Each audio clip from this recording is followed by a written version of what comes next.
3 мартта Зайда юл хәрәкәте иминлеген тәэмин итү буенча комиссияның чираттагы утырышы булды. Көн тәртибенә юллардагы тәртипне саклауга кагылышлы бик күп мөһим һәм әһәмиятле мәсьәләләр куелган. 2021 елгы нәтиҗәләр белән Зәй районы Юхиди бүлеге башлыгы Рамил Гарифуллин чыгыш ясады. По вине водителей, управляющих транспортными средствами в состоянии опьянения, дорожно-транспортных происшествий за 2 месяца текущего года в Заинском муниципальном районе не зарегистрировано.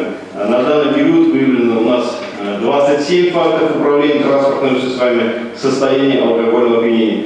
Соңгы 2 айда Зәй районы юлларында спиртлы эчемлек кулланган 27 машина йөртүче тоткарланган. Шуларның икесе кабат салмыш килеш руль артына утыручы. Җыелышта юлларда балалар җәрәхәтләнү очраклары да игътибардан читтә калмады. Бу елда җәяүле таптатуның 3 очрагы теркәлде. Икесендә юл аркылы дөрес чыкмаган бала һәлакәткә китерә. Шуңа күрә уңай нәтиҗәләргә ирешү өчен районның барлык тармакларына бергәләп эш итәргә кирәк, диде Эмиль Галеев комиссия утырышына йомгак ясап. Адилә Бурханова, Ангелина Санникова, Зәй хәбәрләре.